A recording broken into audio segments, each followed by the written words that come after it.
Você de Diego Coca, é isso? Perfeitamente. Fechou? Doutor Diego Coca.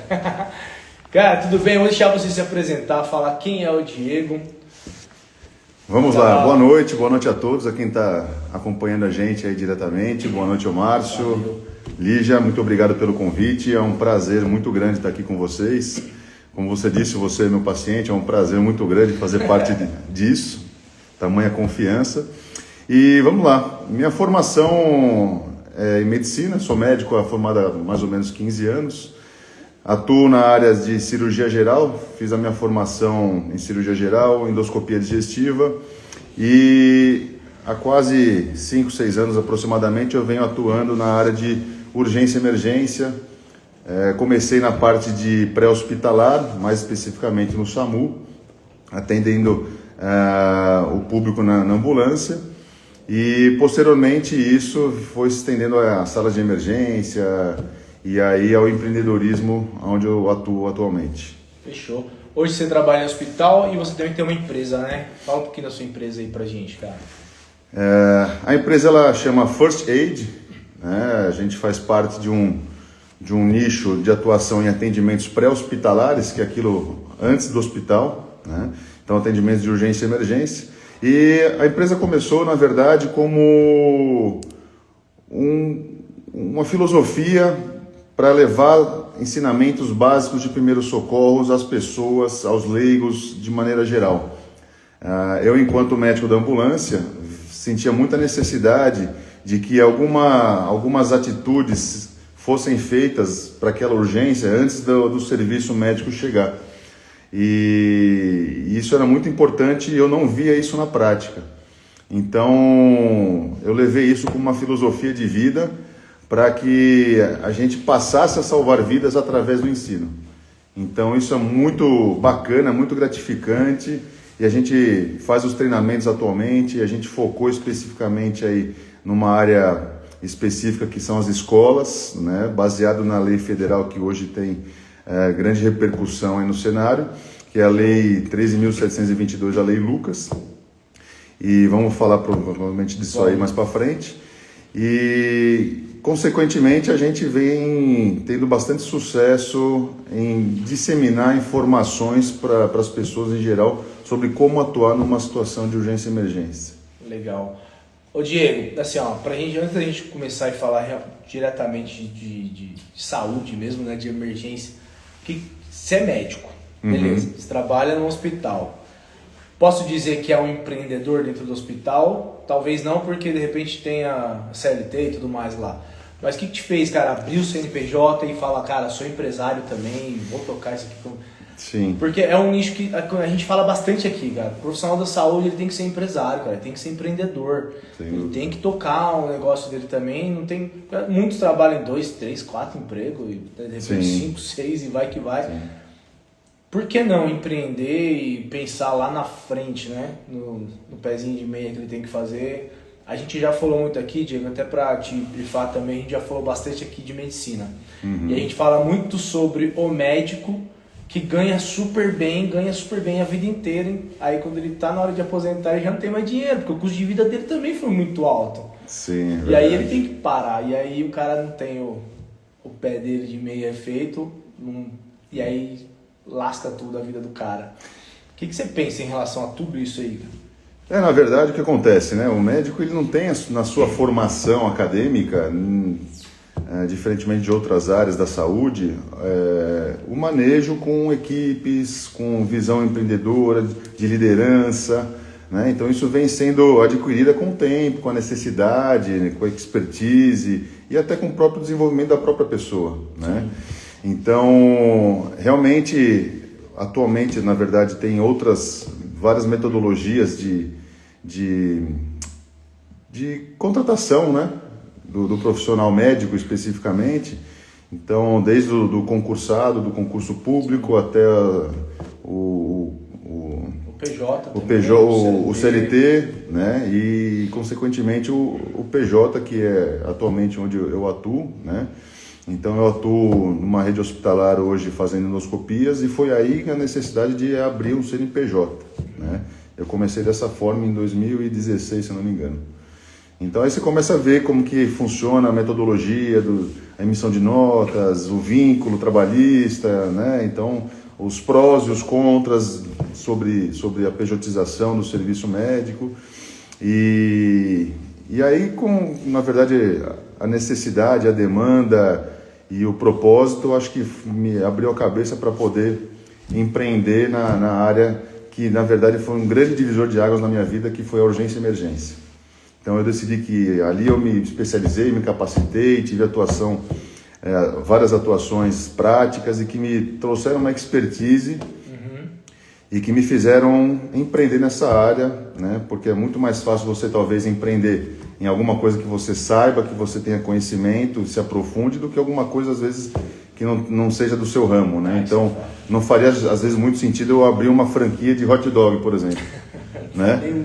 Mas empreender talvez numa área de urgência e emergência, que foi o caso, eu acho que tem grandes possibilidades de a gente avançar de uma forma interessante. Legal. Cara, assim, trabalhar na ambulância não deve ser fácil, né? Não deve ser nada fácil, porque você não sabe o que você vai encontrar pela frente todos os dias, né? O que você já encontrou, assim, de mais que te emocionou, que te marcou, cara? Vamos começar por aí. É interessante que essa pergunta ela sempre aparece, né? Em várias discussões, bate-papos, conversa entre amigos, e eu já peguei, acho que praticamente de tudo, né? Já gestante, tentantes suicidas, atropelamentos, atendimentos com criança, afogamento, queimadura, já vi muita coisa. Foram quase mais de 5 anos de pré-hospitalar, de SAMU, né? Tanto no telefone, na regulação médica, quanto na ambulância, né? No atendimento direto. Então, se eu for te falar o que mais me marcou, cara, nesses 5 anos aí de atendimento pré-hospitalar, foi um dia na qual eu estava cobrindo um plantão, num domingo de manhã, no SAMU, lá de Mauá. E nesse dia, era um domingo de manhã, 7h30, 8 horas da manhã, tocou a sirene, né, a campainha para a gente sair, e aí o médico regulador passou o caso para a gente pelo rádio, enquanto a gente já se deslocava para o local. Era uma criança que nasceu em parada cardiorrespiratória. Era um parto domiciliar, que na verdade a gente não sabia que era programado, só chegando na cena que nós vimos que era um parto programado. Caramba. Então aquele parto domiciliar natural, né, de uma forma programada, e tinha várias pessoas naquele ambiente e a criança nasceu parada. Então a gente se deslocou de uma forma muito rápida, tamanha a relevância da urgência, e é complicado porque nesse período eu tinha acabado de virar pai. Meu filho tinha poucos meses, né? Então isso me trouxe uma preocupação excessiva no deslocamento até o local, né? São minutos, poucos segundos que a cabeça voa, né? Então ali eu fiquei muito preocupado como seria o atendimento, como que a criança estaria, os pais e tal. Chegando na cena, tinha toda uma equipe, né? Enfermeira obstétrica, tinha uma doula, fotógrafa, o pai da criança, a mãe, tinha uma piscina no quarto, né? Então você vê que era uma coisa bem planejada, mas mesmo assim a fatalidade acontece, né? Então a criança nasceu parada e nós identificamos logo prontamente a chegada. Então já iniciamos as massagens, acoplei a ventilação, né? Já tinha ventilação não invasiva no local, então a gente começou a fazer com o dispositivo bolsa, válvula, máscara, as ventilações, enquanto eu estava na massagem cardíaca, em menos de um ciclo de 2 minutos, entre 1 minuto, a criança voltou, teve o batimento cardíaco, retorno da circulação espontânea, e aí que eu falo que foi uma das piores situações da minha vida, que foi ter que entubar, né, essa criança, esse recém-nascido. E a gente não está treinado para entubar um recém-nascido na residência médica, porque geralmente quem faz isso ou é residente de neonatologia ou às vezes de anestesiologia, né, por alguma necessidade cirúrgica ali. Então a gente sabe a parte técnica, mas na prática não é uma coisa do nosso dia a dia que a gente pratica, enfim. E foi um grande desafio, cara, porque entubar um recém-nascido é muito difícil. E a gente eu consegui fazer isso, graças a Deus, né? E quando eu me vi, nós já estávamos na ambulância com a criança monitorizada, entubada, e a gente foi ventilando ela até a ambulância. E aí que eu caí em mim e vi o que tinha acontecido, né? O que a gente estava fazendo. E eu prontamente já pedi a retaguarda de uma UTI neonatal para o médico regulador, devido à relevância do caso, de ter voltado a circulação na criança. Só que um porém, né? A UTI neonatal do Hospital de Referência Municipal, ele não é aberto para a população, não é porta aberta, digamos assim. Ela é destinada às crianças que nascem naquele próprio hospital. Então, uma UTI neonatal focada para a maternidade daquele hospital, né? E não para atendimentos de rua, por exemplo.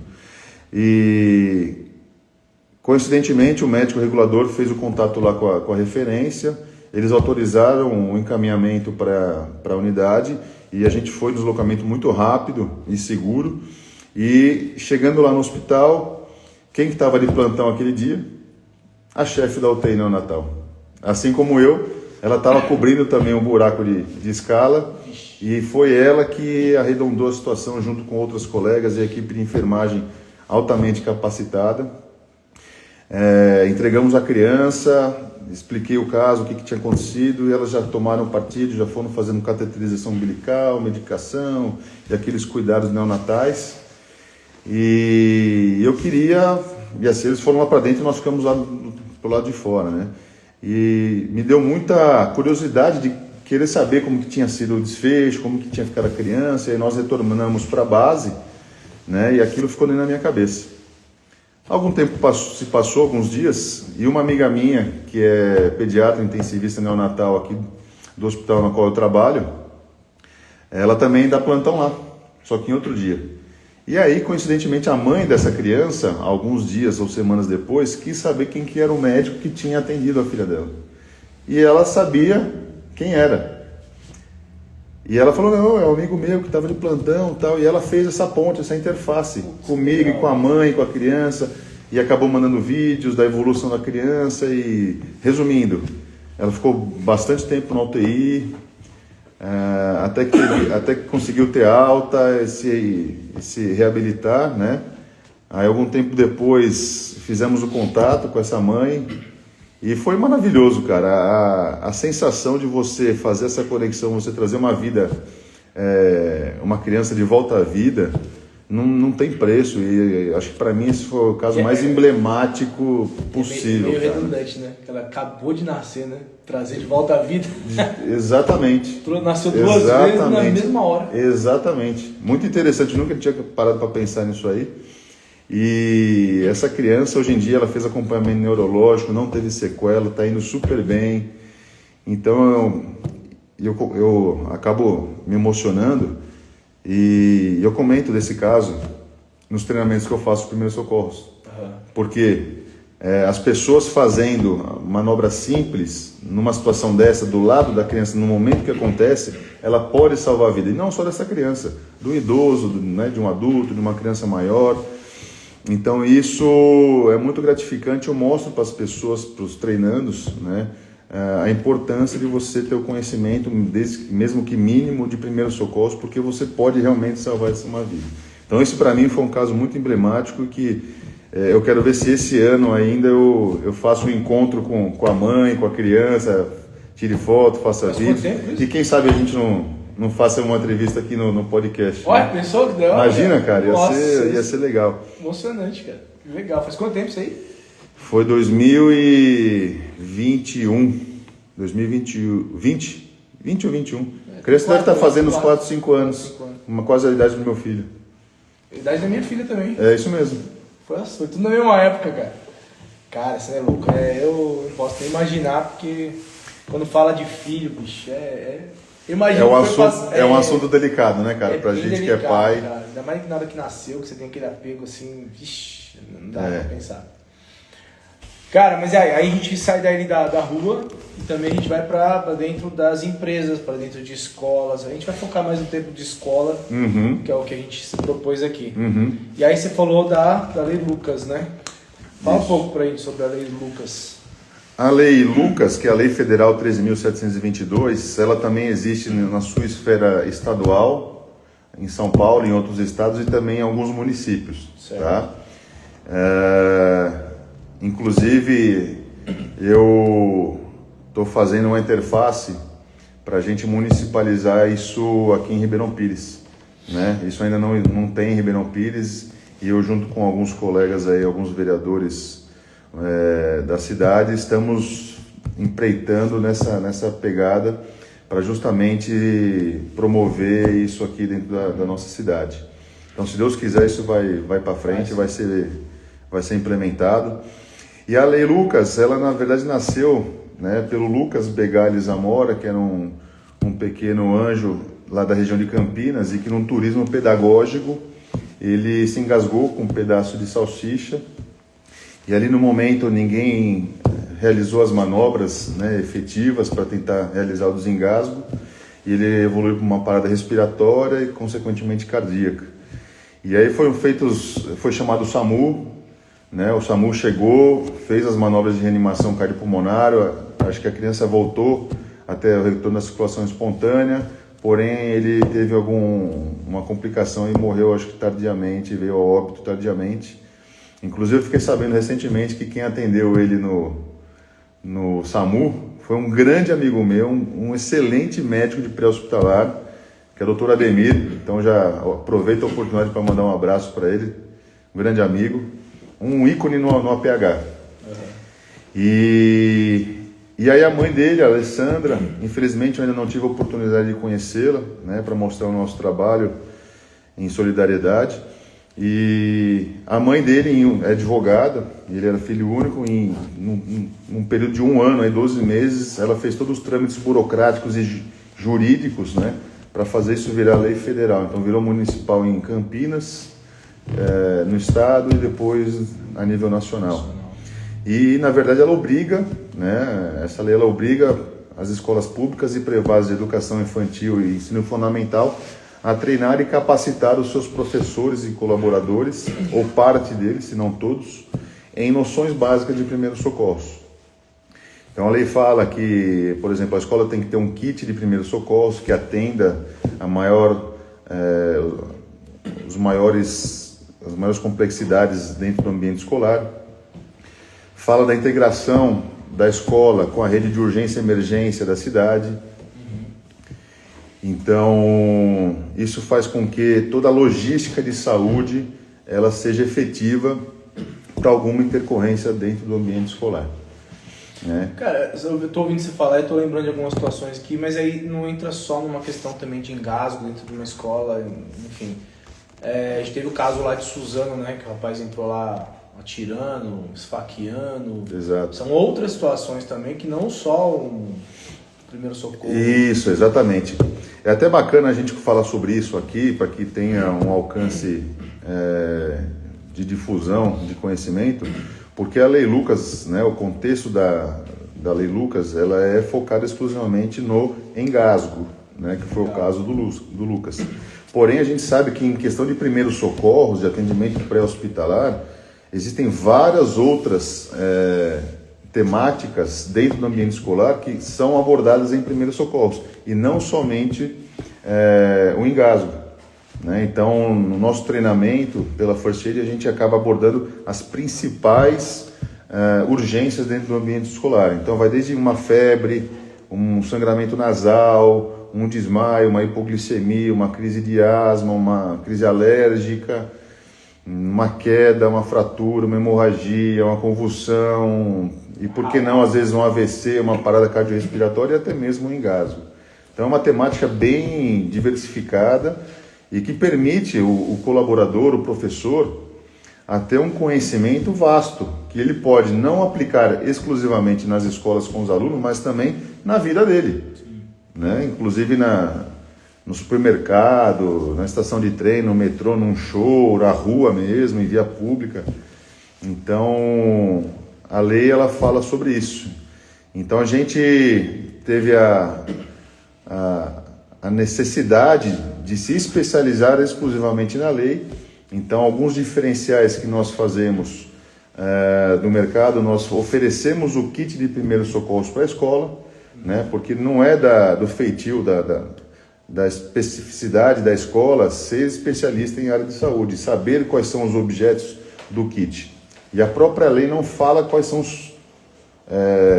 os componentes, os equipamentos que tem que ter nesse kit, né? Fica a cargo da certificadora, da empresa que vai fazer o treinamento a montar esse kit. Então nós oferecemos para a escola, para que ele não tenha trabalho nenhum em correr atrás dos equipamentos, dos materiais.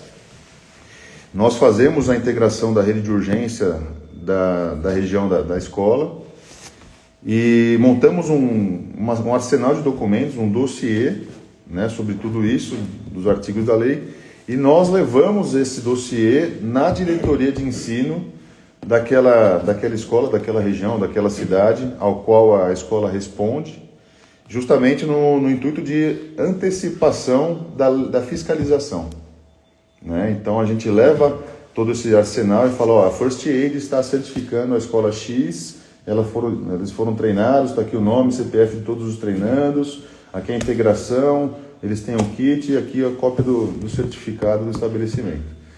E é interessante porque isso acabou criando um cenário meio que de conflito, porque as próprias dirigentes de ensino não tinham às vezes o conhecimento da própria lei, muito menos que eles são um órgão fiscalizador do executivo, né, que é da Secretaria de Estado de Educação. Então a gente começou a fazer o quê? Algumas palestras orientadoras para essas diretorias de ensino, para explicar como funciona a lei, né, o papel que eles têm relevante de fiscalização e a importância que eles têm de solicitar esse certificado para as escolas, tanto quanto é cobrado o AVCB, que é o auto de vistoria do Corpo de Bombeiros, né? Então veja bem, em questão de fiscalização, o AVCB ele é muito fiscalizado, e se a escola ou qualquer empreendimento não tiver esse documento,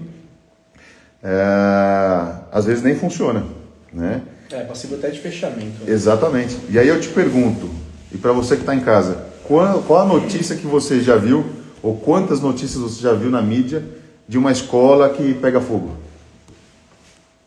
Eu não me lembro de nenhuma assim prontamente, mas que tenha tido repercussão, né? Um grande incêndio. E a fiscalização é bem eficaz nesse sentido. Pode acontecer, né? Com certeza. E é para isso que serve a brigada de incêndio, né? E todo... É que o que você está fazendo é preventivo, né? Exatamente. Não é... Exatamente. Você não quer que aconteça, né? É preventivo. Pô. Só que assim, as intercorrências, as urgências dentro da escola, elas acontecem todo dia, toda semana e em qualquer escola. Tá, mas deixa eu te perguntar outra coisa. O curso, o treinamento, tudo que é dado é para a equipe da escola, professores, serventes, todo mundo, diretor, a equipe, tal. Copeira, controlador de acesso, todo mundo. Todo mundo. Todo mundo. Mas não seria interessante também esse curso para as próprias crianças, cara? Perfeitamente. Você tocou num ponto muito importante. Porque a criança está ali do lado dela mesmo já. Exatamente. Mas por quê? Nós já temos conhecimento que isso é feito em outros países, em outros continentes. Estados Unidos, Japão, Canadá, Europa, as crianças aprendem isso na educação infantil. Sim. Né? Os primeiros socorros, o conceito. Então, nós ainda aqui no Brasil estamos muito aquém do que realmente precisa ser feito. Então, até baseado nisso, eu estou tendo alguns movimentos, né, para a gente tentar focar no ensino lúdico das crianças em relação a primeiros socorros. Minhas filhas, a gente viu um tempo atrás, né? A gente foi aqui no Bombeiros Mirins, como que é? Até no clube, né? Sim, sim. Bombeiros Mirins e tal, foi bem legal. Mas aí também a gente vê o outro lado, né? Tem criança que adora, né? Olha aquilo ali, brilha o olhinho, né? Tem criança que já olha e fala, que chatice, cara. A minha foi uma delas, né? Uhum. Que, gostou? Área da saúde. Mas assim, filha, vem cá. Aí a importância do pai. Falei, não, vem cá, mas isso aqui é muito importante. Isso que aconteceu aqui hoje. Eu recebo no meu Instagram, através do algoritmo, vários vídeos, né, tudo relacionado a isso. E eu já vi vários que a criança vê o pai, por exemplo, com hipoglicemia, o pai que é diabético, desmaiou, a criança tentou mexer, não viu que ele estava respondendo e foi chamar ajuda. Pegou o telefone, ligou o 911, ou chamou alguém, o vizinho, alguém que estava em outro cômodo. Então isso é muito importante, né? Isso acontece muito nos Estados Unidos. Se você puxar no vídeo no YouTube, crianças ligando para o 911, é bem frequente, treinado, né? Exatamente.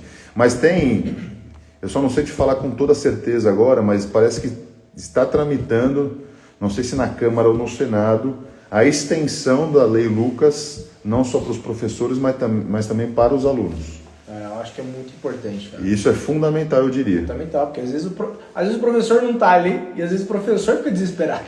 Isso, exatamente. Às vezes ele mesmo não vai conseguir dar. E é legal, Marcião, porque assim, a gente vê nos nossos treinamentos, e eu coloco muita simulação realística, não só dos manequins, né, que são sensorizados, mas também a parte psicológica. Eu vou dar um exemplo bem prático. Nós dividimos geralmente as estações práticas em 10 treinandos, né? E aí a gente vai fazendo manobra de desengasgo, ou parada cardíaca, ou qualquer outra situação de desmaio, 9 pessoas fazendo. Então as pessoas vão vendo as outras fazendo, repetindo e repetindo. Na última pessoa que viu 9 pessoas fazendo aquele mesmo movimento, eu coloco uma cena de pânico. Então eu pego a criança, o manequim, e ai, pelo amor de Deus, moça, me ajuda meu filho, tá desengasgando. E eu coloco um pavor na pessoa, a pessoa simplesmente trava.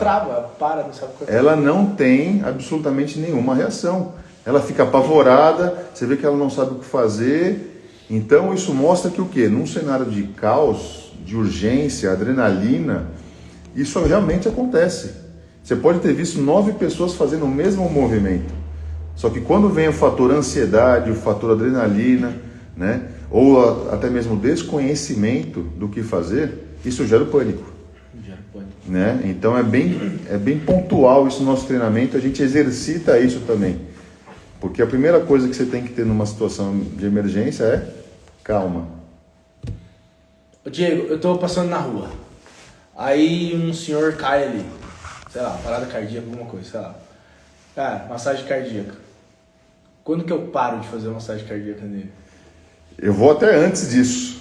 Como você vai saber que aquele paciente que está desmaiado, inconsciente, ele está numa parada cardiorrespiratória? Então tudo começa pelo diagnóstico. Então é isso que é bem legal. E a gente frisa muito isso no treinamento. Então o paciente inconsciente, que é no desmaio. Primeira coisa que você vai fazer, ver se a cena está segura. Se você, enquanto transeunte, tem condições seguras de promover aquele primeiro socorro. Imagina um acidente na rodovia, você está lá, você quer ir ajudar, um ímpeto, né? Do bom samaritano, ele fala bem alto para algumas pessoas, e aí você vai até a cena, só que caminhão passando, carro no meio da rodovia, é um próprio risco para você. Então, você numa cena insegura, você se torna uma vítima. Então, uma máxima do atendimento pré-hospitalar é isso, é cena segura. Então, a partir do momento que você está ali na cena e viu que o local está seguro, que você pode chegar até a vítima, ótimo, esse é o primeiro passo. Segundo passo é avaliação de nível de consciência. Então, você vai ter que ver se aquela pessoa está acordada, se ela está dormindo, se ela está desmaiada, né? Então, a gente geralmente faz isso aí como um estímulo tátil e verbal. Então, pelos ombros, a gente sacode a pessoa pelo ombro, né, e fala em voz alta, senhor, senhor, ou senhora, se for feminino, né, para ver o nível de consciência. Então, geralmente, se essa paciente acordar, ótimo, maravilha, a gente vê o que está acontecendo, traz a conotação de que, obviamente, ela está viva. Mas se ela não responde, ela não reage, aí, opa, alguma coisa está acontecendo. Aí a gente já parte para outro diagnóstico, que é a apneia, que é a ausência de respiração. Então a gente vai constatar nesse momento a presença de movimentos respiratórios. Então a gente chega perto da vítima, né? para sentir se ela está respirando e automaticamente a gente já faz um contato visual com o tórax e com o abdômen para ver se há movimento de respiração. Então isso traz a informação de que o paciente possa estar vivo. E aí simultaneamente a gente pode palpar o pulso central na artéria carótida, na flexura mandibular e sentir o pulso também simultaneamente. Tá? Algumas literaturas de primeiros socorros falam para você fazer isso em até 10 segundos. Então você ensinar isso para o leigo, tem algumas pessoas que têm mais facilidade, outras pessoas têm mais dificuldade. Então, algumas literaturas de primeiros socorros, elas falam para você se basear na respiração. Porque às vezes o paciente está com a pressão baixa ou qualquer outra situação que você não consiga, uma arritmia, não consegue palpar o pulso certinho, e aí gera dúvida. E essa dúvida não pode atrasar a massagem cardíaca. Então a gente fala em até 10 segundos fazer essa checagem. Se não tem ou está em dúvida, iniciar. Se não tem pulso, né, ou tem dúvida, mas não tem movimento respiratório, a gente já inicia as compressões torácicas, as massagens cardíacas. E aí foi da minha pergunta. E aí, começou, não para. Aí a gente começa, né? O importante, o que faz trazer esse paciente ao retorno da circulação espontânea, que a gente fala em suporte básico de vida, é a cadeia da sobrevivência. Então, neste momento que você identificou uma parada cardíaca, a primeira coisa que você tem que fazer é chamar ajuda. Né? Então, provavelmente vai ter alguém perto de você. Então você pede para essa pessoa de uma forma imperativa, apontando para ela, você liga para o SAMU 192 ou para o bombeiro 193. Você tem que falar qual é o órgão e o número que ele tem que ligar. Porque muitas pessoas não sabem. Liga para emergência, o cara vai Exatamente. O cara vai ligar 190 para a polícia ou para a defesa civil, enfim. E aí vai atrasar toda a sequência de atendimentos. Então, você fazendo isso, você chamando ajuda, pedindo para ele ligar para o SAMU, e automaticamente os protocolos falam para você, para uma outra pessoa, você direcionar e pedir para ir buscar o desfibrilador externo automático, que é o DEA, que é o aparelho de choque. Né? Então, isso é uma empreitada que nós estamos tentando incorporar, que é fazer com que o DEA esteja em locais públicos, não só em instituições privadas, né? E existe uma legislação específica para isso, né? Que são locais que têm circulação de mais de 1.000 a 1.500 pessoas. É obrigatório ter um DEA. Isso aí começou lá no estádio, né? No futebol, lembra? Do Serginho. Foi do Serginho, exatamente. Né? Não lembrar o nome dele aqui, do Serginho. Do São Caetano, exatamente. Começou lá. Então, a importância disso, né? De ter um equipamento como esse, de acesso público. Em praças, rodoviária, é de fundamental importância, e esse tema ainda não é tão difundido, principalmente para as autoridades, porque não sei se você sabe, vou dar uma estatística relevante.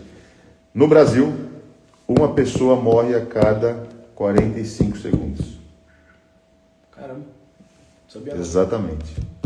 E a maior parte delas morre de doenças cardiovasculares, que é o infarto agudo do miocárdio. Então, a gente tem um foco bem importante nessa questão da massagem cardíaca, da identificação e da desfibrilação, né? Porque o desfibrilador, ele ajuda o coração a voltar a bater em 50% dos ritmos cardíacos de parada cardíaca. Não adianta vir essas leis doidas aí que o cara precisa ter, mas também no teu treinamento ninguém sabe usar. Exatamente. Primeiro que não é um aparelho barato, né? Justamente. Já é um investimento que o cara vai ter que pôr. Exatamente. Aí o cara quer economizar num treinamento, vai ficar com ele lá e... Exatamente. Então, você fazer uma identificação, você pedir o desfibrilador, chamar ajuda, e aí você começar uma massagem cardíaca, né, uma reanimação cardiopulmonar efetiva, né, e existe a técnica para isso, isso ajuda muito a salvar as vidas. Então, você fazendo isso aí, e aí vem a tua pergunta, quando que eu devo parar? As recomendações, elas falam em somente parar as massagens, as compressões, após o serviço médico de emergência chegar. E aí que está o grande viés, exatamente. Como a gente não sabe, a gente continua. Aí o médico chega, olha e fala, já foi, já. Aí vem a questão do suporte avançado, de ver aquela situação e tomar as condutas necessárias. Mas enquanto leigo, enquanto primeiro socorro, não para. Fica massageando de uma forma efetiva até parar. E é engraçado, né? É interessante, aliás, não é engraçado, é interessante que existe um dado estatístico que mostra, né, a relação de você fazer uma massagem cardíaca exclusivamente com compressões versus você fazer a massagem cardíaca com a ventilação, tá?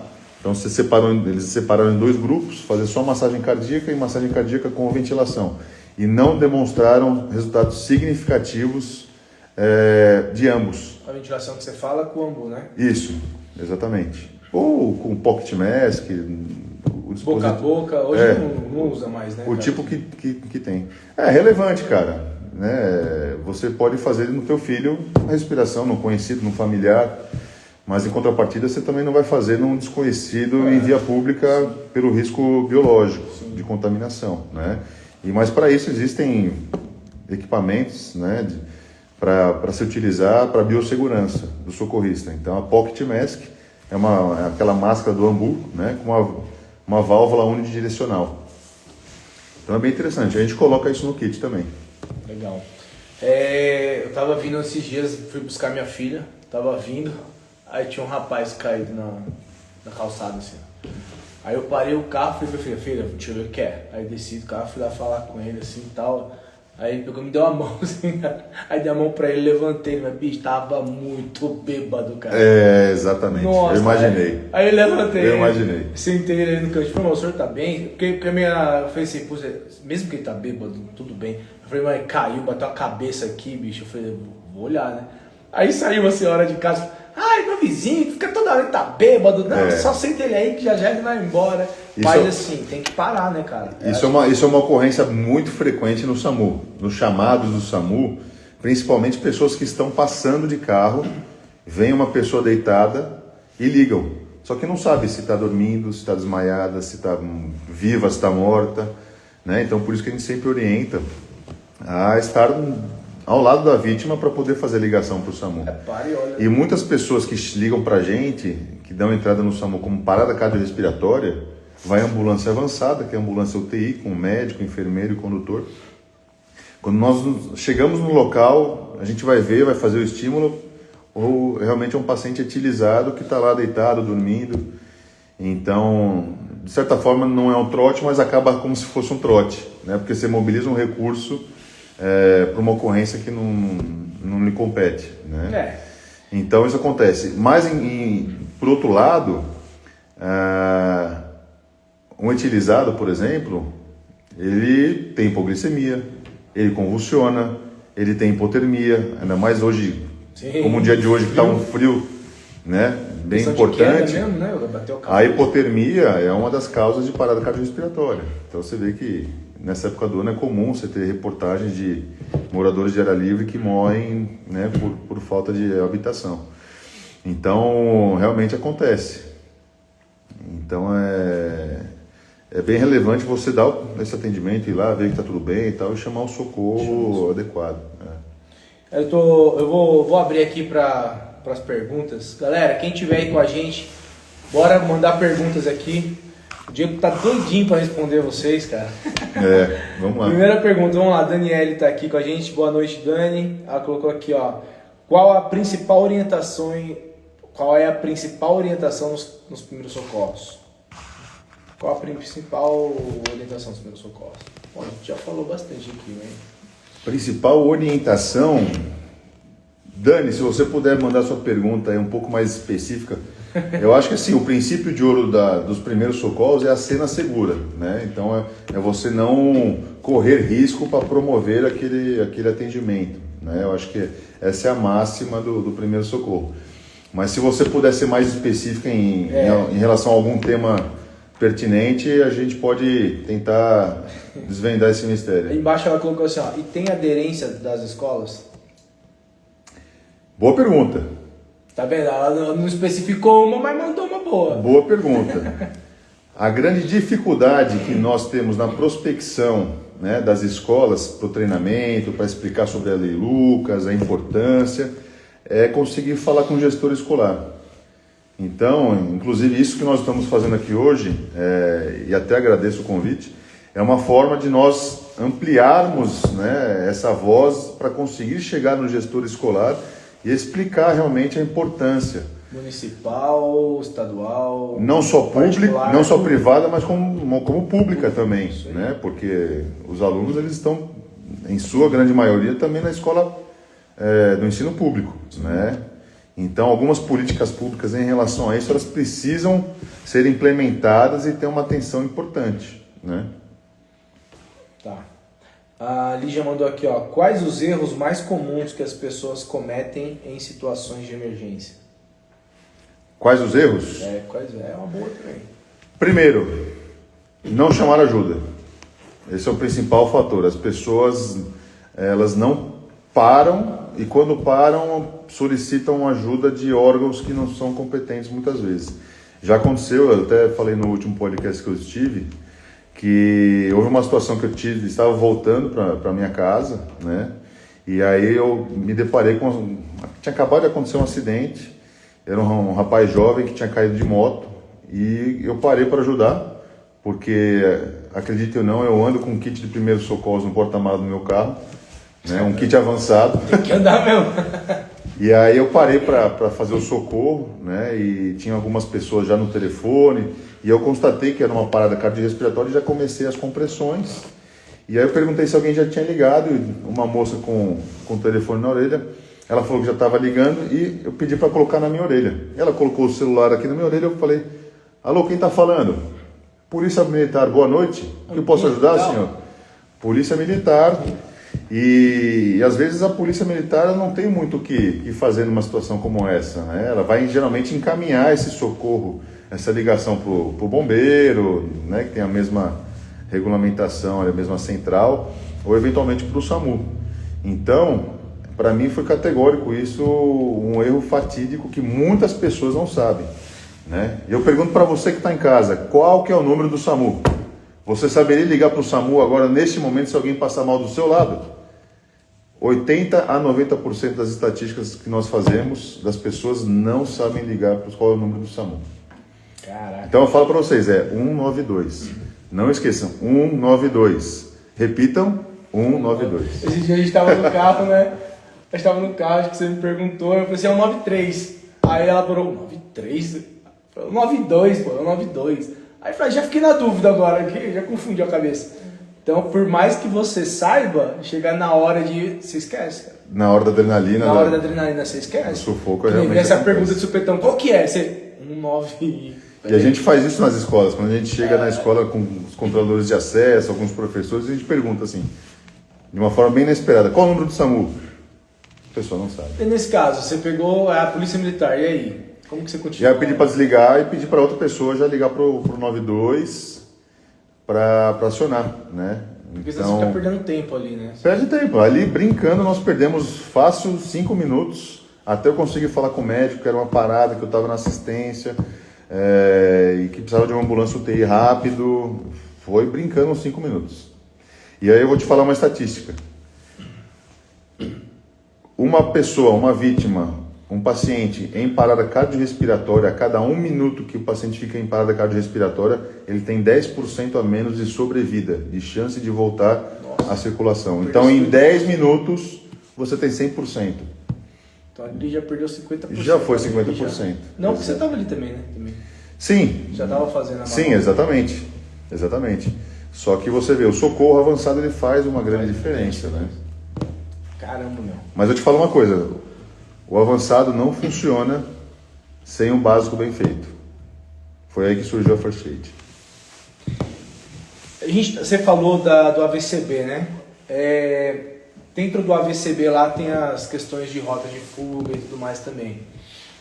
É feito esse treinamento ele deve ser feito também com o pessoal da escola, todo mundo da escola.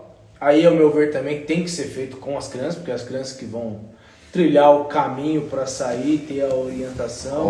Ótima pergunta, ótimo ponto a ser colocado. Nós, na First Aid, nós tivemos a necessidade de adquirir esse serviço de brigada de incêndio. Então, nós temos esse serviço disponível na First Aid, com bombeiro militar, tenente da reserva, docente dentro do Corpo de Bombeiros, o Tenente Leonardo, já aproveito para mandar um abraço para ele. Cara, gente finíssima, da melhor qualidade, altamente competente, sabe tudo sobre legislação. Já fica um podcast legal pra gente fazer aqui, cara, sobre brigada de incêndio. Boa. Vou trazer ele aí. Exatamente. Então, o Léo, ele bate muito nessa tecla aí do plano de emergência, da evacuação, além de ensinar, obviamente, sobre extintores, né? E rota de fuga. E você vê, isso é uma coisa fundamental que você falou de plano de evacuação. Principalmente, para a minha realidade, em hospitais, né? A gente já teve experiências aí de alguns hospitais no Rio de Janeiro e até em São Paulo com incêndio, aí você tem que fazer um plano de evacuação emergencial e tem que estar tudo muito delineado, muito bem treinado, né? Porque não é fácil. O hospital é pior ainda. Né? Pior ainda, com gente paciente, camada, existe uma hierarquização, né, de evacuação nesses casos. Mas a gente faz nas escolas e porque está totalmente vinculado. E na própria instrução do Corpo de Bombeiros número 17, ele fala que na brigada de incêndio de 4 horas, que é o nível básico, você tem que dar 1 hora de primeiros socorros. Então a gente tem um bom relacionamento, né, da brigada com o primeiro socorro. E então tem escolas que têm isso muito bem já treinado, estruturado, inclusive cronometrado. Tem escolas que nós estamos fazendo prospecção para colocar o projeto RAS, que fazem evacuação em 5 minutos e 15, 5 minutos e 20, de toda a escola, todas as crianças. É muito, muito rápido, é muito rápido. E já algumas outras escolas não têm isso já mapeado, treinado, então ainda é uma área que precisa ser... nunca ser espera levado... que pode dar um problema. Exatamente. Né? E aí as crianças, e adolescentes também, né? Ficam correndo que nem barata tonta, sim. derrubando os colegas, sim. Aí vira acidente, aí e isso lá é o que a gente falou, né? Não só os primeiros socorros, mas também esse plano de brigada, na Europa, Japão, Estados Unidos, a criançada sabe muito bem o que fazer. Existem vários vídeos por aí também na internet que você pode acessar, que você vê que lá é bem doutrinado isso. Sim, não é a lei da sobrevivência, né? A Lígia mandou outra pergunta aqui para você, ó. Quais os erros e você acredita que a Lei Lucas está sendo realmente cumprida? E qual o maior desafio para a sua implementação? Boa pergunta. Nós nos deparamos com 2 anos aí que a gente começou a First Aid a tentar entender o mercado. E você vê o mercado, é você ver quem está fazendo, quem são, né, as outras empresas, tal, valor de mercado e principalmente ver a parte de fiscalização. Né? Então a gente se deparou em prospecção com várias escolas na região metropolitana de São Paulo, litoral, de que há uma interpretação errada do que é a Lei Lucas pelos próprios gestores escolares, né? Então muitos deles não têm o conhecimento integral da lei, né? E que se eventualmente, a gente acaba até comentando isso na prospecção, porque tem escolas na verdade que chegam pra gente e falam que a escola existe há 30, 40 anos e que lá na escola nunca aconteceu nada. E aí é um grande viés, porque não quer dizer que nunca aconteceu nada, que não vai acontecer, né, cara? Então eu vejo muito isso no SAMU, né? E ali a gente tem um viés que a gente vê as situações críticas em todos os lugares, né? Então eu já fui em hotel, supermercado, em motel, já fui em tudo quanto é lugar, em escola, para atender as situações de urgência, né? Então a gente sabe o que acontece, só que em contrapartida, os gestores, empreendedores e donos, às vezes não têm a noção, porque nunca aconteceu, e ele não tem noção que ali pode acontecer a qualquer hora, a qualquer momento e com qualquer um, né? Então a prevenção ela é muito importante nesse momento. Meu pai não está aí assistindo, mas ele vai assistir. E aí o que ele fala ali? O que ele sempre fala? Todo acidente pode ser evitado. Isso é uma máxima na pediatria. E eu falo no treinamento. O primeiro elo da cadeia de sobrevivência da pediatria para criança, do suporte básico, é prevenção. Todos os acidentes com criança, eles são evitáveis, são preveníveis. Se houve alguma intercorrência com alguma criança, é porque houve falha na prevenção, né? E os principais incidentes com criança, né? Queimadura, afogamento, queda, trauma, acontecem dentro de casa e sob a supervisão de um adulto. Acredite, isso é estatístico, isso é real. Mas que tipo de acidente, assim, básico? De casa mesmo? Queimadura.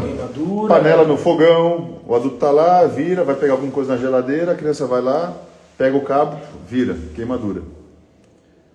Então o pessoal tá na piscina, distraído, tomando, curtindo um som. Ah, vou pegar uma coisa lá, a criança sai andando, ninguém vê a criança andando. Cadê? Tá submersa. Caramba. Isso é estatístico, cara. É preocupante. É preocupante. Então por isso que a disseminação do conhecimento, da informação, ela é fundamental. A gente não consegue tirar os olhos das crianças, cara. Tem gente, mas tem aí que você falou, começa a beber, aí muito amigo, aquela coisa bagunça, o cara... Pai e mãe acaba dando aquela... Tá. A Daniele perguntou aqui também, ó, que tipo de materiais devo ter em um kit de primeiros socorros? Tanto em casa, acho que tanto em casa quanto... Qualquer lugar, né? Qualquer lugar, né? Qualquer lugar. Você falou no carro também, é bom ter. Exatamente. Nós estamos vendo a possibilidade de formatar um mecanismo aí de venda de kits de primeiros socorros. Futuramente aí a gente vai abrir um canal de venda de primeiros socorros. Vou dar um briefing aqui. Teve uma época que os caras fizeram carro, né? Eu comprava carro, ele vinha já, né? Era obrigatório você ter um kit, assim como o extintor no carro. Não foi pra frente, não foi pra frente. Tiraram até o extintor. Porque na verdade essa pergunta foi a Daniele? Foi a Daniele que fez a pergunta. É muito pertinente, porque assim, o que vai no kit de primeiros socorros? O que você vai atender? Qual que é a prioridade num kit de primeiros socorros? Um machucado? É um machucado, é um corte, é uma queimadura? O que você vai... Então, o que eu penso respondendo a tua pergunta, Dani?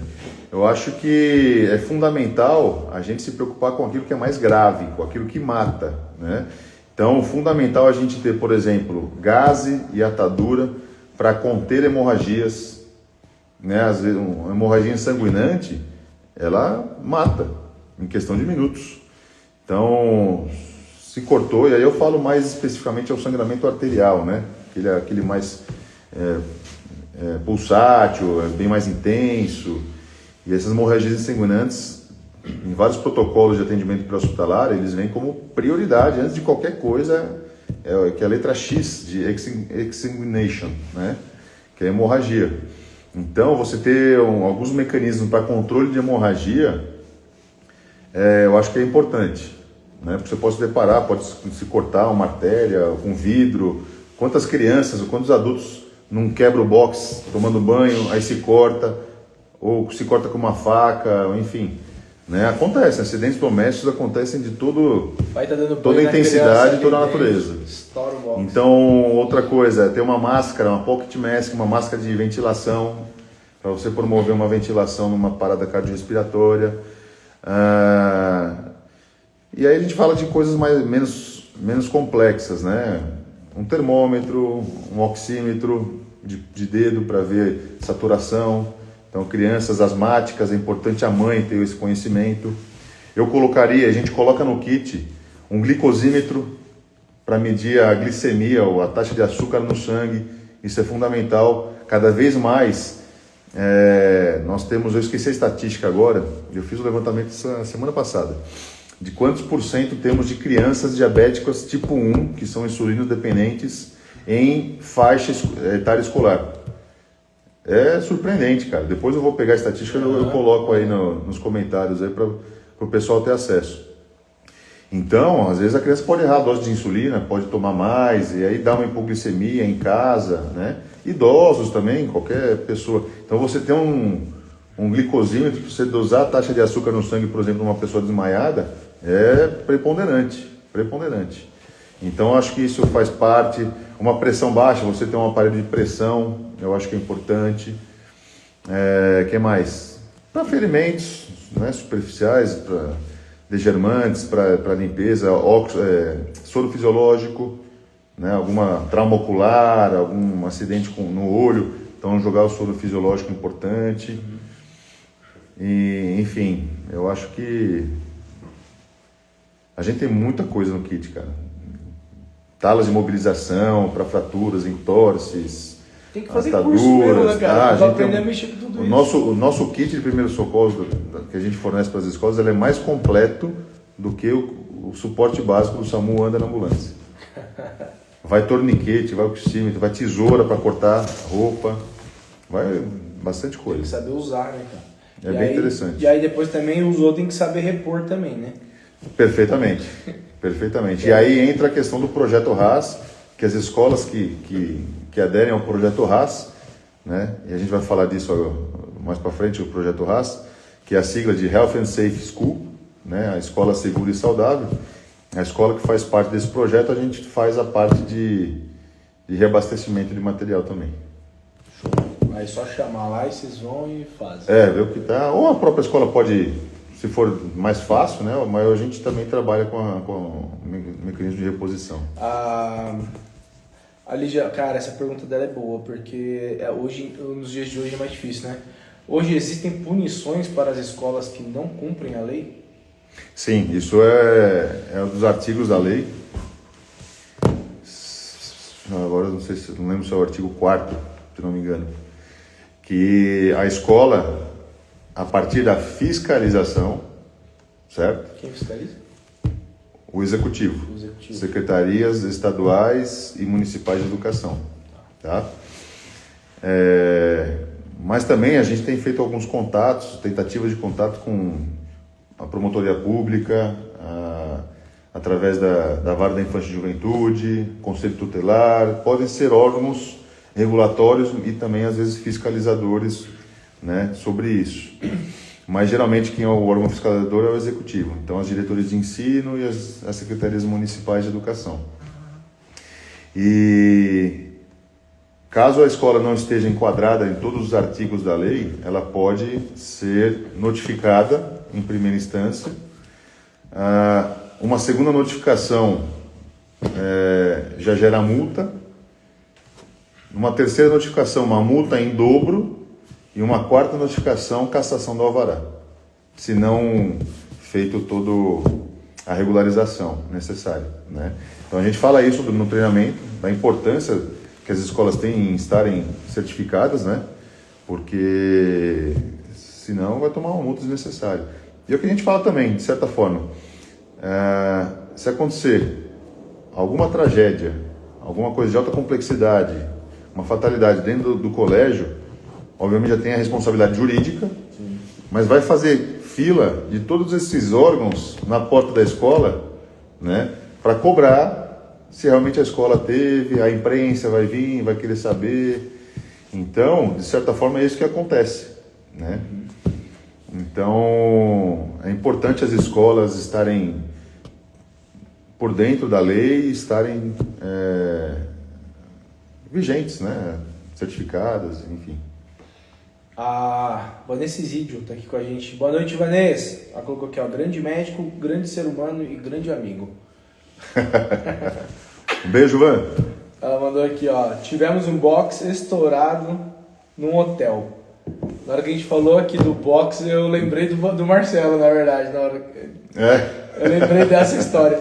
Ela colocou, graças a Deus não foi pior, mas o hotel não deu nenhum respaldo. Uma cidade desconhecida em férias. Poderia ter sido fatal para o Gabriel, inclusive. Inclusive no nosso encarte, no nosso flyer, a gente coloca que nós fazemos também treinamento para hotéis, resorts, né? E academias, buffets infantis. A Lei Lucas ela é voltada para escolas, né? Exclusivamente, mas aonde você tem criança, ela se aplica, de certa forma, né? Então, todos esses nichos, academia, hotel, resort, buffet infantil, condomínios residenciais, todos esses lugares onde as crianças frequentam, elas não são passíveis da lei, mas elas se enquadram, né? Parque aquático, né, cara? Parque aquático, cara, exato. Muita criança. A gente teve até uma situação que a gente estava no parque aquático, não preciso nem falar onde que é, né? Interior de São Paulo. E as meninas pegaram virose, cara. Rapaz, não achava um lugar para levar, bicho. Com plano de saúde, tudo. E ia num lugar, ia no outro. Ah, o hospital tal. Aí eu falei, cara, vamos achar uma UPA. Aí a gente achou uma UPA, né? Aí fomos super bem atendidos na UPA lá e tal, mas até chegar na UPA foi naquela... Aí que eu falei pra ela, erro nosso. Não vou culpar ninguém. Se é falha nossa e falha também de muita gente que tá assistindo. Cara, antes você vai viajar pra algum lugar, que nem a Van colocou aqui, ó, uma cidade desconhecida, já faz um mapa, é igual o mapa de roda, de fuga, de tudo, já faz seu mapa, onde que tem hospital, onde que tem farmácia. Isso se chama integração com a rede hospitalar de urgência e emergência da cidade, do município. Já faz, previamente, porque você vai chegar na cidade, você pode acontecer alguma coisa, e aí você não sabe onde está em lugar nada, em lugar nenhum. E esse é o fundamento desse artigo da lei que integra a escola com a rede hospitalar de urgência e emergência da cidade, por exemplo. Porque não é todo caso que você vai ligar para o SAMU, certo? Mas, porém, você tem que ter ciência naquela região da tua cidade, da tua escola, para onde eu vou levar a criança. Então, a gente faz esse mapeamento, tanto da rede pública quanto da rede privada. Se lá atende criança, a gente a gente mede a distância de carro por quilômetro, por minuto, né? A gente faz todo esse mapeamento justamente para a escola ter ciência de para onde levar a criança caso alguma coisa aconteça, que não precisa necessariamente de chamar o SAMU, entendeu? Vanessa colocou aqui, ó, foi na cidade desse parque, Márcia, o box. Tá vendo? Então, e acontece, né? Você vai imaginar que vai quebrar um box num passeio, num resort? Você não vai imaginar. Imagina. E deixa eu te fazer, você acabou de falar aí, mas acho que é legal a gente falar mais sobre isso. A escola, ela pode, deve, na verdade ela precisa avaliar a situação, né?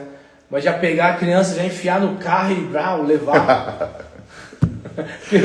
No desespero, meu amigo, você pega e você joga dentro do carro e leva. Cara, esse é um dos grandes conflitos e foi daí que nasceu o Projeto RAS. E eu quero que você fale mais sobre o projeto também, que eu acho que é interessante. Então, o Projeto RAS, para quem não conhece, é a sigla, é a abreviação de Health and Safe School, HASS, na qual a gente implementa alguns pilares, que é justamente para resolver todos os problemas de saúde dentro do ambiente escolar. Então, é um processo, é um serviço de promoção de logística de saúde para o ambiente escolar. Porque hoje você, a Lígia, quando vocês foram à época pensar onde você vai matricular suas filhas, quais são os critérios que você e qualquer pai faz? Pô, se a escola tem uma estrutura boa. Primeiro, se cabe no teu bolso. Primeira coisa. Então existe pesquisa sobre isso, tá?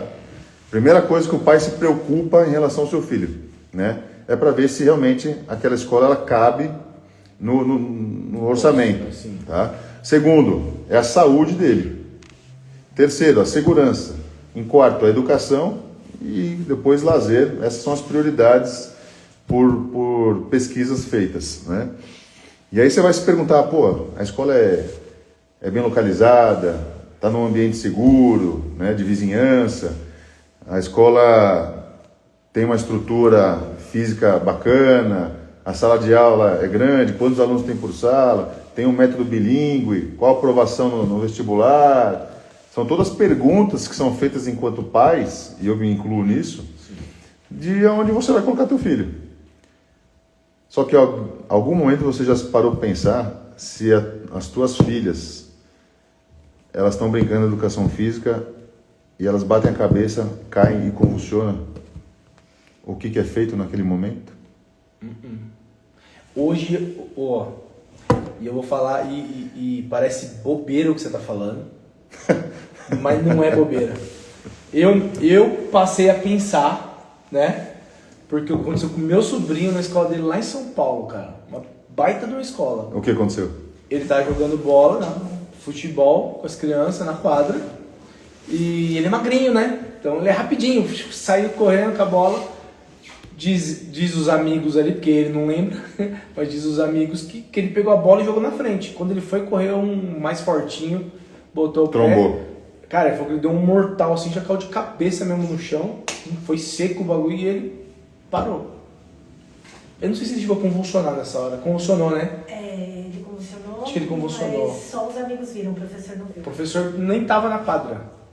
Aí, esse amigo que tava do lado que ajudou, que deu os primeiros socorros pro menino. Então, assim, olha só. Olha que foi importante isso. E aí, beleza, a escola ligou, o professor pegou, não, foi não, porque aí ele acordou, ele foi andando pra enfermaria. Mas ele não lembra disso. Ele não lembra de nada. Deu amnésia. Aí a minha irmã colocou ele no carro, ligaram pra minha irmã, ela foi, buscou, colocou ele no carro. Aí ela conta que ele tava indo e ela olhava pra ele assim e ele meio que querendo dormir. Aí ela falou, opa. Aí ela falou, não dorme, não dorme. Aí ela pegou e levou pro hospital. Aí fez ressonância, tudo certinho. Convulsionou no hospital? Convulsionou no hospital. Aí ele tava mal, ele tava, inchou o cérebro, né, teve traumatismo. Mas tá bem. Aí ele tá zero, mas... Mas aí a gente já aborda, são situações que acontecem todos os dias, em qualquer escola, em qualquer semana, e pode ser escola municipal da periferia e escolas de alto padrão em São Paulo, tá? É independente, é um ser humano. E aí eu te falo uma coisa, eu fui buscar estatística, literatura, inteligência artificial, em tudo que foi referência. Não existe estatística sobre agravo de saúde em ambiente escolar. Não existe. E a gente entende o porquê. Porque não é vantajoso para as escolas divulgarem essa métrica, certo? Mas que acontece, todo dia acontece, de baixa ou alta complexidade, né? E aí que eu comecei a ver. Vou te falar que eu lembrei de mais duas aqui, cara. Minha filha mais velha quebrou o braço no berçário 2 vezes. Berçário lá, posso fazer? Prezinho, né? 2 vezes, cara. Uma caiu do parque, caiu do escorregador, tava escorregando lá em cima. Caiu lá de cima, quebrou o braço. E aí falaram que não era nada. A escola falou que não era nada. Pô, mesmo assim, a menina tava com dor, levei pro hospital, fratura. Só avisaram a gente quando a gente chegou pra buscar ela. Foi. Porque falaram, eu quero ver também. E a segunda vez nem avisaram. Só, tipo... Aí eu levei ela pra escola, ela colocou o bracinho na cama, assim, ai, gritou.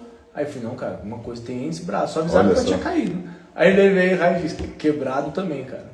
Pô, a escola não quer, né? Tipo, meio que... Então, é o que a gente conversa com os gestores escolares, né? A partir do momento que o pai fez a matrícula e a criança entrou do portão para dentro, a responsabilidade é da escola.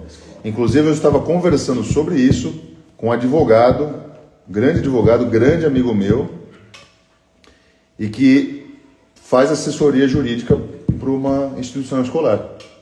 Inclusive, isso é até tema de podcast, cara. Sim. Tá? Porque a gente pode até depois perguntar para ele se há alguma legislação específica. Mas a partir do momento que você faz a matrícula, a escola se torna responsável pelo teu filho, né? E aí você vai para o trabalho, você deixa a criança na escola de manhã e você vai para o seu trabalho tranquilamente achando que a criança está segura.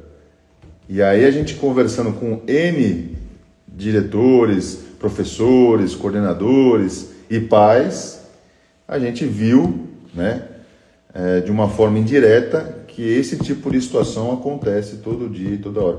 E aí que eu te falo, qual que é a primeira ação da escola? Vocês que já tiveram algo semelhante. O que a escola vai fazer? Oi pai, tudo bem? Aqui é fulano de tal da escola, aconteceu isso, aquilo com a tua filha, você pode vir buscar? E aí eu te pergunto, no meu caso, eu fazendo uma agenda de endoscopias do dia inteiro, você acha que eu vou conseguir sair da agenda de endoscopia e buscar meu filho na escola naquele momento? Eu não consigo, infelizmente. Obviamente que tudo depende do grau e da urgência, certo? Mas assim, eu tenho todo um trajeto que a gente tem essa responsabilidade também. Obviamente, a gente tem que priorizar, né? Mas, por exemplo, se não vai com o pai, vai com a mãe. Só que o que acontece na grande maioria, às vezes a escola liga para o pai não atende. Liga para a mãe não atende. Quem que está com o abacaxi na mão? O professor, a diretora. Só que a criança ela não está simplesmente com uma febre, com uma dor de barriga, ela está caída na quadra, com o braço quebrado, com um corte na cabeça sangrando, ela está convulsionando. Vai esperar? Aí se liga para o SAMU, eles ligam para o SAMU. Aí o SAMU atende e tal, não sei o quê, só que está com uma alta demanda de chamado no SAMU e às vezes não consegue mandar a ambulância imediatamente. Espera mais um pouco. E aí o que grande maioria dos diretores, coordenadores fazem neste momento de caos, de adrenalina e de pânico? Colocam a criança num carro próprio, num carro particular, e levam para a primeira unidade de saúde, que às vezes não é a unidade de saúde que tem o suporte adequado para atender aquela situação. Por isso que é importante a integração da escola com a rede hospitalar, né? Mas eu já vi relatos de pessoas, gestores escolares, que levaram para uma UBS, uma criança que tinha batido a cabeça e estava desmaiada. Não é para uma UBS que você leva uma criança. Obviamente, você vai levar para ter um melhor atendimento de saúde, né? Antes aquilo lá do que nada. Sim. Mas você levar para uma unidade de saúde que não é pertinente ao caso daquela criança, você atrasa e pode trazer sequelas críticas, eventualmente, né? Cada caso é um caso. E aí que nasceu o quê? O Projeto RAS.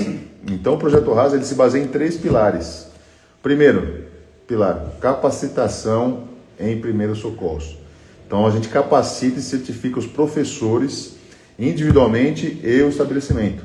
Por quê? São eles que vão dar o primeiro atendimento de uma forma eficiente, né? Então, por mais que a escola já tenha, ela vai passar por uma nova capacitação nossa, para eu certificar e ser corresponsável técnico de que aqueles professores estão capacitados com a minha metodologia, certo? Segundo pilar, atendimento médico por telemedicina. Então, nós disponibilizaríamos para o colégio um totem fixo, né, no qual é um computador com uma tela, um microfone, uma câmera, e a gente teria atendimento por telemedicina. Então, você vai lá, professor, a criança está com febre, o professor pode ir lá, acionar a telemedicina, vai aparecer o médico na frente, e aí já há uma complementação prévia no sistema operacional, vai colocar o que é, uma dor de cabeça, vai colocar o CPF da criança. E aí que é interessante, através do CPF da criança, o médico regulador já vai ter acesso à ficha de saúde da criança. Porque desde o momento que a escola fecha conosco o projeto, todos os pais receberão um link e vão preencher a ficha de saúde de uma forma digital, online, e todas as informações ficam em nuvem. E através do CPF o médico tem acesso a essas informações, né? Então, o que está lá na ficha de saúde? Nome, idade, contato do pai, da mãe, telefone, quais são os antecedentes pessoais de cirurgias prévias, de alergias, algumas doenças, medicações contínuas de uso, né, algumas restrições, eventualmente nutricionais, e plano e hospital de referência. Então, o médico avalia a criança, vai ter um monitor multiparamétrico que vai aferir os sinais vitais, já no ambiente escolar, isso vai passar para o médico automaticamente, e uma balança para pesar a criança, porque hoje em medicação, tudo em pediatria é baseado em peso, né? Então, o nosso médico vai avaliar a criança através do peso. Se for uma situação de baixa complexidade, o médico pode prescrever a medicação, manda a receita digital com assinatura eletrônica para a escola.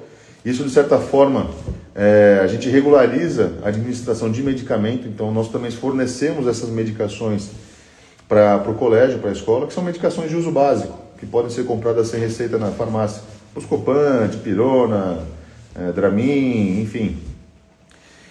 Para ser prescrito, então a criança toma ali a medicação e aguarda até ter uma melhora, o médico faz uma reavaliação posteriormente e aí faz a interface com os pais. Esse que é um grande diferencial. Então, através do link da plataforma, a gente consegue falar com o pai aonde ele estiver, o pai e a mãe, né? Então a gente se comunica. Aí na hora do totem mesmo, já faz a comunicação. Isso, dá para ver os pais, o totem da escola e o médico, né? Faz uma interface com todo mundo. E aí a gente explica que a escola chamou, porque o filho dela está com febre e tal, mediu a temperatura, nós medicamos com antitérmico, vamos aguardar uma reavaliação para ver se melhora, e aí o pai pode ficar tranquilo e ele pode buscar a criança no final do expediente, ou ir embora com a van escolar, se for o caso. Para isso o pai ele precisa aceitar. Isso, aí na ficha de saúde, eu já ia falar assim, em relação a isso. Na ficha de saúde tem um termo de consentimento informado, na qual o pai tem conhecimento disso e ele autoriza tanto a administração de medicação após avaliação médica, quanto, que é o terceiro pilar, a remoção hospitalar com algum responsável da escola. Então, numa situação de alta complexidade, e aí, por exemplo, uma queda, um corte, um entorse, uma fratura, uma convulsão, um desmaio, que é com um grau maior de complexidade e risco, o médico regulador que vai avaliar né, que é um médico já especialista em regulação médica de urgência e emergência, já vai ver que é uma situação de potencial risco e já vai acionar a ambulância para ganhar tempo-resposta. E aí a ambulância já recebe o chamado, né, essa equipe ela vai estar descentralizada numa base, num raio de até 15, 20 minutos da escola.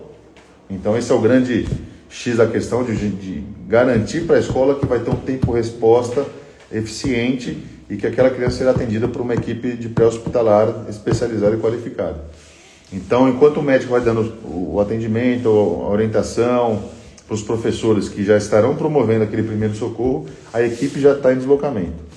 Então, chegando no local, na escola, a equipe já vai ser orientada aonde que está a ocorrência, vai se locomover até lá, vai fazer o atendimento, vai complementar aquele primeiro socorro e vai fazer a contra-regulação com o médico, através do aplicativo, do tablet, né?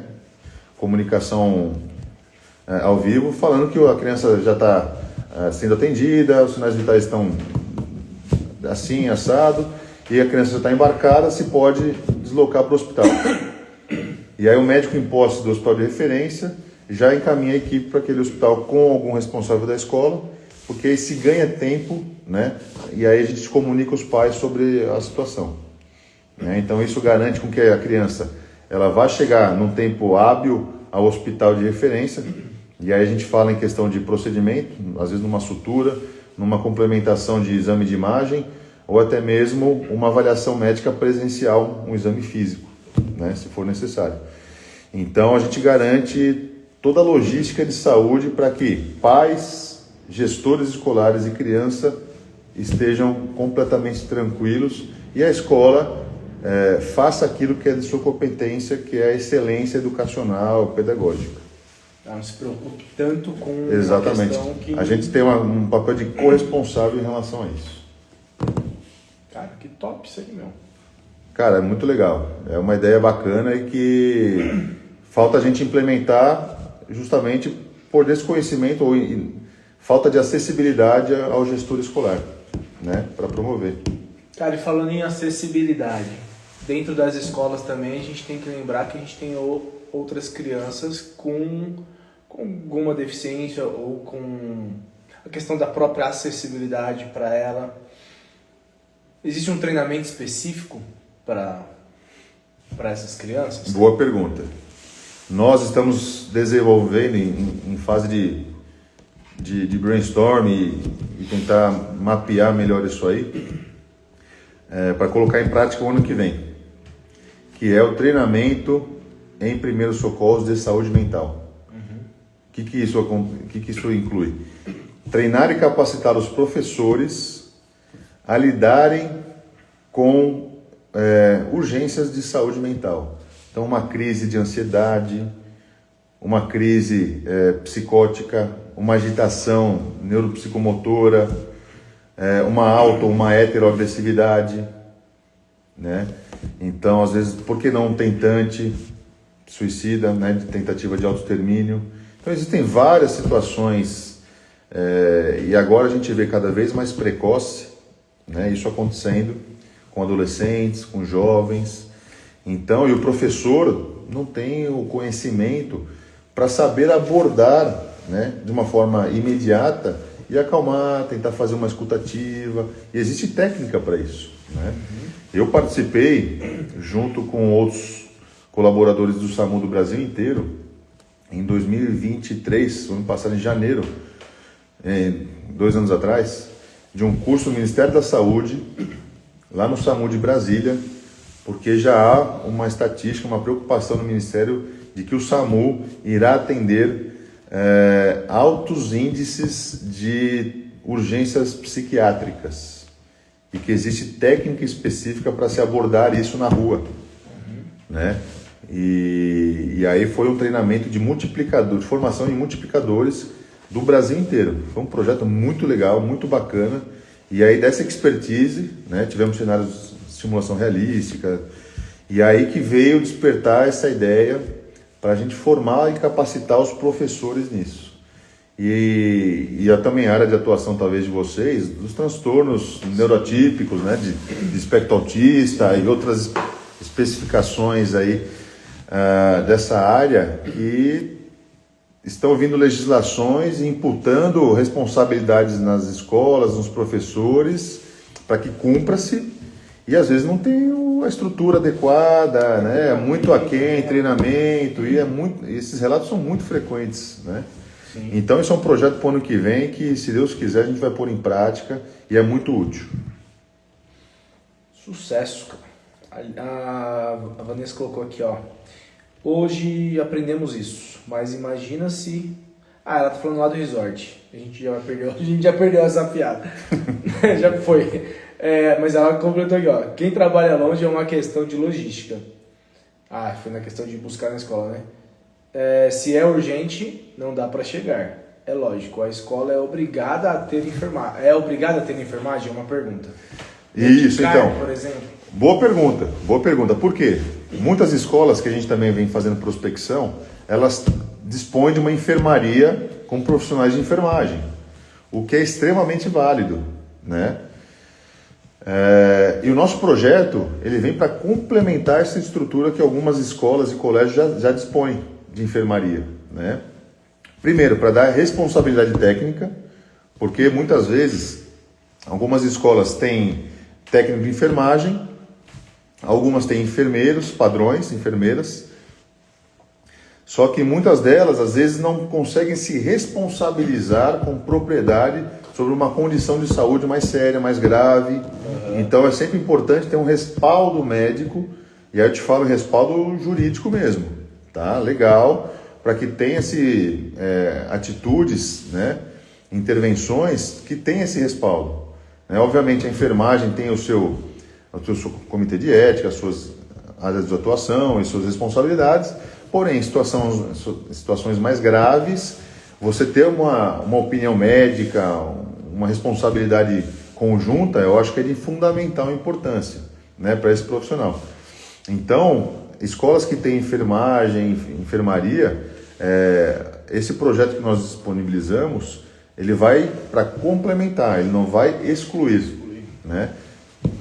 Até porque, assim, é um custo, né, que a própria escola tem, e que fazendo o nosso projeto, esse custo ele se dilui, né, de uma certa forma, para o colégio. Sim. A Vanessa colocou aqui, não. No caso de um tratamento que não é por conta de doença viral, a escola não pode medicar? E temos de deixar a criança 10 dias em casa por conta de um medicamento, de 6 em 6 horas, por exemplo. Ou ir lá. Muito bacana. Essa questão que a Van colocou é importantíssimo, por quê? Baseado num prazo de 12 meses, vamos supor, que nós implementamos esse projeto na escola, porque toda consulta que o colégio vai acionar a telemedicina, a gente disponibiliza um diagnóstico que tem um Código Internacional de Doença, um CID. E aí a gente consegue mapear num tempo de 12 meses, 3 meses, 6 meses, qualquer que seja, a gente vê qual é a incidência dos maiores CIDs por sazonalidade, por faixa etária, e a gente faz uma promoção de saúde. Então, por exemplo, nessa época do ano, é bem incidente as doenças respiratórias, por vírus, e aí, obviamente, contamina-se, né? Se vai uma criança doente, com vírus mão, pé e boca, e vai para a escola, né, sem o devido cuidado ou restrição, ela acaba contaminando 5, 6, 10 crianças ali no ambiente. Então, aí que entra o Projeto RAS, você identificar através do CID, né, essas doenças, mapear esse colégio, como que ele está funcionando, em questão de logística de saúde, e promover a saúde. Então, palestras educativas para os pais, né? Então, fala, seu filho está com sintomas gripais, está com isso, é mais fácil deixar o seu filho 2 dias em casa, 3 dias, do que levar para a escola e contaminar 15 alunos, aí 15 crianças ficam ausentes, né? Então, é mais ou menos nisso. Então, essas orientações não é da expertise, do papel da escola fazer, né? Apesar que fazem.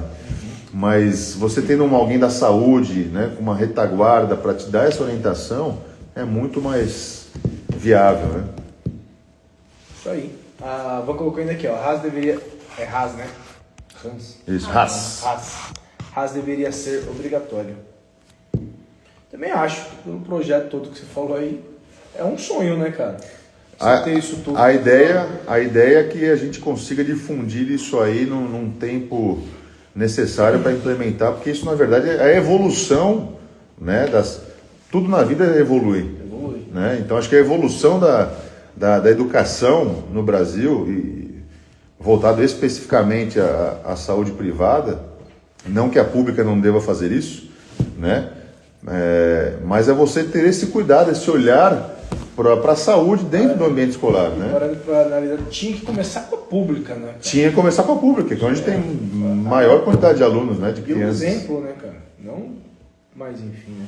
Exatamente. Cara, dentro de todos esses treinamentos que você falou, beleza, falando de tudo isso, de quanto em quanto tempo precisa se renovar esses treinamentos na escola? Mais um artigo da Lei Lucas. A renovação, a reciclagem, que é o termo utilizado, é feito a cada 12 meses. E é legal você ter tocado nesse assunto, porque a lei estadual, ela fala em 2 anos. A lei federal fala em 1 ano. E eu até perguntei para esse advogado amigo meu se existe alguma hierarquia em relação a leis estaduais e federais. E ele disse que sim. Se eu estiver falando alguma besteira, por favor, me corrijam. Mas existe uma hierarquia, né? A lei federal, ela sobrepõe a estadual. É soberana, né? Então, o que tem-se na prática hoje é a reciclagem em 12 meses. Porém, estatisticamente, sabe-se que em 3 meses, todo o conteúdo que você aprendeu, 30% você perde. Então, o que é importante é a gente fazer com o Projeto RAS esse contato mais próximo com a escola, de estar indo lá, fazendo uma capacitação, oferecendo um material de consulta, né, e estar estimulando os professores a estar fazendo uma educação continuada. Essa que é a palavra-chave, educação continuada, para que não se perca o conhecimento, né? Mas na teoria, o treinamento é feito anualmente. Que top! Cara, acho que a gente abordou praticamente todos os temas aqui, né, cara? Tem alguma coisa que a gente ainda não falou que você acha que é importante deixar pra galera? Eu acho que, fundamentalmente, eu acho que todo mundo deveria saber, primeiro, o número do SAMU, 192, o número do bombeiro, 193, e o número da Polícia Militar, 190. Aí tem também o telefone da Polícia Civil, da Defesa Civil, mas eu não vou entrar nesse mérito porque a nossa discussão é outra. E outra coisa que eu acho importante frisar é que todo mundo deveria fazer esse treinamento de primeiros socorros. Porque é o que a gente fala para os professores, nós não estamos atendendo uma legislação, nós estamos promovendo anjos da vida de alguém. Então, é que eu não trouxe aqui hoje para mostrar, mas depois eu coloco uma foto para você publicar. Tá. Nós damos para os professores, ao final do treinamento, um bottom, que está o logotipo da empresa com 2 asas. Que a gente fala que depois do treinamento, nós colocamos essas asas nas costas de todo professor, porque eles com certeza serão o anjo na vida de alguém, ou de uma criança, ou de algum familiar, ou de algum desconhecido. Porque eles, com esse conhecimento, irão com certeza ajudar alguém. Então é um treinamento não só para atender uma legislação, mas é um treinamento para a vida. E aí, por isso que eu falo que todo mundo deveria ter.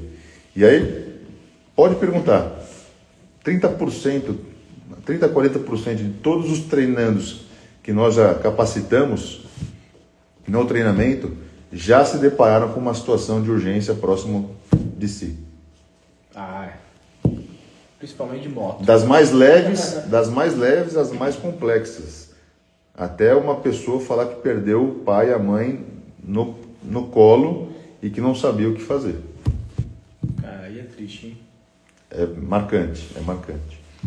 A gente teve aqui o pessoal de bike profissional, tal, os caras vão pro Mundial aí e tudo, e os caras falando, bicho, que nos treinos caiu, um fraturou a clavícula, outro teve um traumatismo craniano e tal. Aí tem que esperar. Eu tenho alguns colegas que fazem mountain bike, downhill e todas essas, Cara, até de speed, triatlon. E eu falo para os caras, cara, vamos fazer o treinamento, faça o treinamento, porque uma hora vai acontecer e tem que estar preparado. Ou com você próprio, porque aconteceu um acidente com um amigo meu, recentemente, que eu vi na rede social dele, que ele estava descendo uma trilha, e aí uma raiz prendeu no pedal dele. O que aconteceu? Ele voou. E se um galho de árvore penetra a barriga dele, fura a perna, tem uma hemorragia sanguinante, ele tem um torniquete para aplicar ali na hora, ele sabe fazer a compressão direta, o preenchimento de ferida para conter hemorragia? Não, porque é o que vai salvar a vida dele, cara. Não entendeu? Vai saber. Então isso é importante, cara. Ele vai estar mais desesperado com o sangue que vai estar saindo dele, não vai saber. Exatamente. Isso que é importante ter alguém junto. Exatamente. Porque a gente conversou aqui, cara, mas você vai pedalar, você vai sozinho? Não, você sempre toma em dupla, em trio. Isso. É o importante, porque sozinho, meu amigo, caiu, bateu, morreu, vai ficar ali, até se ser atendido, alguém te achar. Já foi exatamente. tarde, já é tarde. É isso aí, Marcelo. Acho que foi muito válido. Acho que a gente abordou o que a gente tinha proposto. Eu acho que a mensagem foi passada e a gente se coloca à disposição aí para... Qual que é o seu Instagram? Passa pra galera aí o Instagram. Vamos lá. First Aid. Soleta pro povo. FIRSTAID.treinamentos. Esse é o Instagram. E aí a gente tem um e-mail também, que é a mesma coisa. firstaid.treinamentos@gmail.com. Ainda estamos gestando o site, né? Uma gestação de mais de 9 meses. Nossa, cara. E no Instagram, né? Nosso principal veículo de informação é o Instagram. Hoje em dia não tem jeito. E é isso aí. Então, liguem. Tem o telefone também. Manda o telefone. 011 95330 3858. Repetindo, 95330 3858. Falar com o Sérgio, nosso gestor administrativo comercial. Galera, é isso aí. Você que está precisando, você que precisa e você tem que fazer, chama os caras lá, que os caras são fera. Fechou? Vamos embora? Valeu, cara. Valeu. Cara, te agradeço Obrigado muito por aí. você ter vindo, por fazer parte do episódio 97 já da M7. Você achou que a gente começou ontem, mas não foi não, cara. Já estamos aqui já só 6 meses. Uma estrada bem longa. E já estamos com 97 episódios e vamos bater os 100, se Deus quiser, daqui a umas 2 semanas. Fechou? Galera, se você que não se inscreveu no canal ainda, se inscreve aí no canal, deixa seu comentário, que é importante. O doutor vai estar lá vendo, ele vai vir aqui, Diegão já vai lá, responde para vocês, e se ele não responder, eu passo para ele. Vai lá no Instagram também, se tiver alguma dúvida, chama direto, não? Já com certeza, estamos à disposição. Já troca aquela ideia. Deixa um like pra gente aí que fortalece bastante o canal, entrega para mais pessoas. Esse vídeo aqui também é um vídeo de um podcast de utilidade pública, né? A gente pode falar assim. Mas não tenha dúvida. Né? Para mandar para mais pessoas. Então, assim, pega esse link, dispara para seus amigos, para seus familiares. Se você conhece alguém que tem escola, manda para o máximo de pessoas que vocês puderem, porque o Diego já falou aqui, você pode estar salvando uma vida aí. Sem dúvida. Fechou? Galera, amanhã a gente não vai ter o podcast, porque Dia dos Namorados, né? Então, meu digníssimo Digão vai sair com a digníssima dele, e eu tenho a minha digníssima, não que eu vá sair com ela, mas... Tem minha digníssima, tá muito frio, né, cara? Melhor ficar em casa, não vamos pra restaurante não, gente. É verdade. Vamos ficar de boa. É isso aí. Então amanhã a gente não vai ter o podcast, mas a gente tem um vídeo gravado, a gente já deixou pronto pra vocês e vai sair amanhã às 11h45 da manhã. Então à noite esquece, 11h45. E na semana que vem, quarta, eu vejo vocês aqui. E na outra semana é feriado também, na quinta-feira. Então provavelmente vai ter algo gravado para vocês aí muito especial. Mas na quarta-feira, às 19 horas, a gente está aqui no podcast. Fechou? Só queria mandar um abraço finalizado. Mandar um abraço para os nossos instrutores da First Aid. Enfermeiro Rogério, enfermeiro Evandro, enfermeiro Davi, condutor Laércio, doutora Renata, enfermeira Priscila. Um forte abraço para vocês. Sem vocês...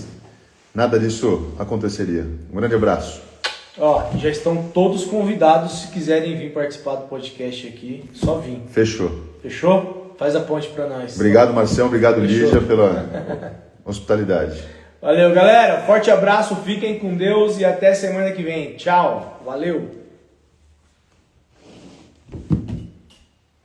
Olha, mas tá bonitão, hein, cara. Fechou? Eu tô rosadinho, ó, tô quente aqui, ó, a bochecha vermelha. Pode crer. Não é porque aquela luz tá pegando aqui, tá te clareando. O seu vermelho. Cara, fica muito louco, velho. Ficou. Esse fundo, cara, sensacional, velho. Fundinho simples, Puta mas estrutura, velho. Fundinho simples que deixa bonito, né? Cara, eu fiz o podcast com Apertadinho lá, não é? Eu vi pra você. cacete, velho. Eu vi você tava espremido na parede assim, eu falei, tá apertado ali, velho. Na verdade, é no consultório, é um cirurgião, um ortopedista de coluna, o Zé Antônio, aqui do Hospital Ribeirão. E ele é sócio numa clínica de ortopedista, só de ortopedia lá em São Paulo, do lado da Brigadeiro, em frente o Sky. Sim. Bem na rua que desce ali para os Estados Unidos. E aí ele montou numa salinha lá, mas cara, acho que é metade desse espaço aqui, velho. Montou lá numa sala que tinha de consultório, ele montou uma estrutura dele, podcast. Ele vai dar uma atualizada, porque os sócios, a maioria dos sócios é tudo velho já. Então ele é o mais novo de todos, ele quer dar uma fomentada. E é legal porque ele, como é cirurgião de coluna, e ele faz uma jornalista, né? Bonita, alta. Ela era jornalista daquele canal o E Entertainment, que é um E como se fosse uma exclamação, sabe? Puta, ela já é conceituada, tem várias reportagens dela com vários famosos. E ela que faz a reportagem com ele. E aí chama o podcast, chama Nossa Coluna. Tanto para jornalista, né, quanto para ele. Então é bem bacana. E ele também já tá... Puta, nem sei quantas edições já tem. Já tá bem avançado. E ele fala de tudo, cara. Assim, da área da saúde, sabe? Eu vi, cara. Tinha várias. fisioterapeuta lá falando e tal. É, bem interessante, cara. Bem bacana. E ele falei hoje com ele. Falou que veio lá? Se você quiser ir lá, falar sobre a INVI, né? Se ele quiser, quando chamar ele para vir para cá, cara, ele falar. Porque assim, ó, porque sabe o que acontece? Diego? Parece fácil, cara, mas é difícil achar convidado, cara. Eu tenho percebido isso. Ele, meu, você quer ir lá? Puta que pariu, vamos lá então, pô, legal pra caramba. Você falou, pô, vamos. Quando você acha alguém, vamos. Caramba. Não, deixa, não cai não. Porque realmente, você falou, parece fácil, velho. Eu não imaginava que fosse difícil. Bicho, eu tô no episódio 97. Até agora a gente não teve tantos problemas. Mas sabe o que acontece, cara? Se você... chega assim, tem mês que parece que o pessoal pede pra vir. Ele faz assim, brota. Agora tem mês que... Sabe o que acontece, cara? Tem hora que entra aqui no Instagram, se você abrir aqui, eu mostro pra você.